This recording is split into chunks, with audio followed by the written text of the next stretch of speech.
You might know the Qian stele, which is better known as the Nestorian stele, which was built in the year 735, and it mostly describes Christianity. If you haven't read or listened to it, I really suggest you do so. One of the lines in the inscription almost made me jump out of my chair. The principles of Christianity will survive after the framework has been forgotten.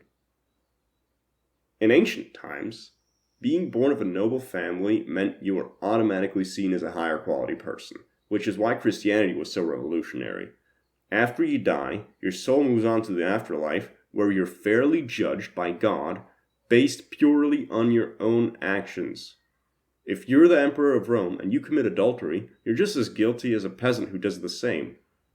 This idea of equality before the law was based on one of the most fundamental beliefs of Christianity, which is that all human souls have inherently equal value. I don't want to go into every single example, so here's a text wall. Anyway, what's the most fundamental idea here, I think, is the following. You may remember from my previous video that Christianity is extremely masculinity oriented, meaning it concerns itself with the individual, the immaterial, actions, abstractions, direction, and so forth.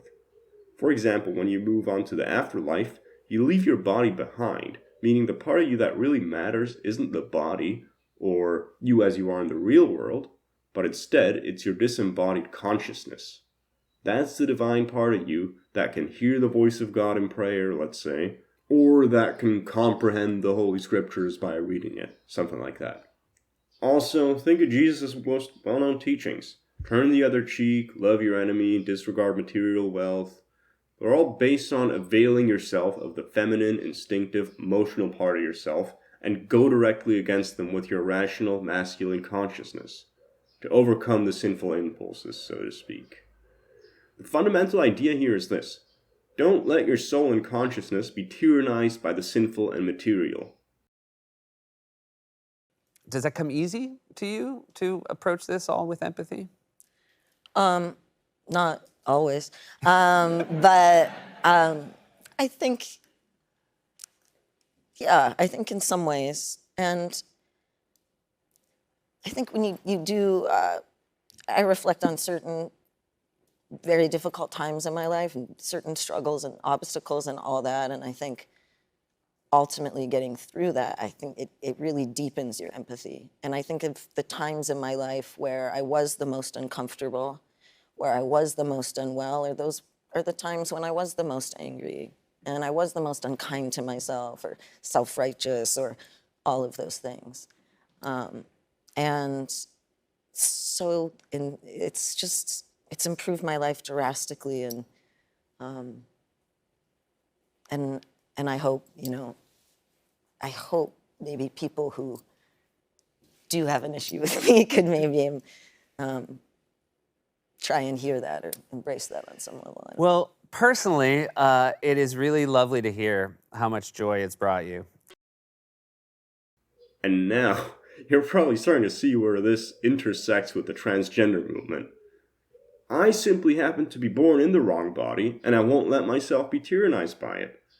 Again, who you really are as a living being, part material, part immaterial, that is, isn't actually relevant. Who you are is purely the consciousness in your mind, and your purpose is to remake the sinful material world in your own image. If that means you need to mutilate yourself via transition surgery, so be it. It just makes you an even better human being for being willing to undergo such pain and social ostracism, which is exactly what you see in leftist communities, where those who undergo a full transition are heralded as heroes, facing the judgment of the community without compromising their own beliefs like martyrs. It's exactly like Jesus himself dying for our sins, never betraying his beliefs, even when threatened with torture and death by the state and the community. Because remember, it was the Jews that demanded his death, not necessarily the Roman government. I feel like this has to be connected to the Christian tendency towards self-harm, let's say by whipping yourself in order to cleanse yourself of sin. Not that this is common, but it is sort of ever-present. But I don't know how exactly. Maybe it's something like, if I suffer materially, It proves that what I'm doing is for the sake of a greater principle, and not just sinful pleasure. But I'm just not sure how this relates to the trans thing. You can, by the way, see a lot of other leftist tendencies stem from originally Christian tendencies. So, for example, you know how leftists will criticize the countries they're living in, specifically America, but more importantly, they'll criticize themselves far, far more harshly than any outside forces, which is really the opposite of what almost any other culture does. I'll put a few examples on screen, but I'm sure you all know what I mean. Well, it just dawned on me this morning where I was watching something about a Christian monk's interpretation of the Mongol invasions in the 13th century, and they considered it to be a punishment by God. And then I noticed, Jesus Christ, this is exactly the thing that modern leftists are pushing. It's like, well, why is Russia invading? Did we do something wrong? Why is Hitler demanding the Sudetenland? And why is he placing all these demands on us? Have we treated him unfairly? What can we do to resolve this injustice, right?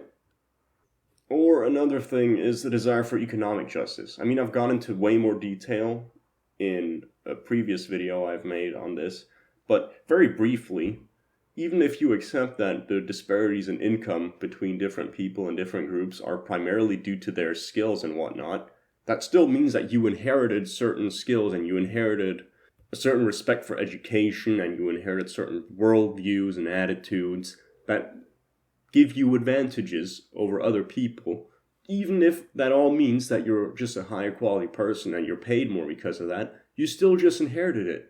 But you just happen to be born into that person, right? Because you aren't the person. You're the consciousness. You're the immortal soul that went into the infant at birth, and you didn't do anything to deserve to be in this particular infant that grew up with these particular parents, so it's an injustice. So we have to have absolutist redistribution, because any disparities are unjust, because we're all equal. So yeah, now if you remember the Nestorian stele, I think you can understand why the hell it hit me so hard. The principles will survive after the framework is forgotten. It really is just crazy how well the guy that wrote this predicted the future. I mean, Jesus Christ, the guy lived in fucking China in the 8th century, and he basically predicted modern leftism. I mean, no, didn't specifically predict that, but you get the point. It's just goddamn crazy how well some people can predict the future. Anyway, watch my other videos. They're way better than this one. See ya. Thanks for watching.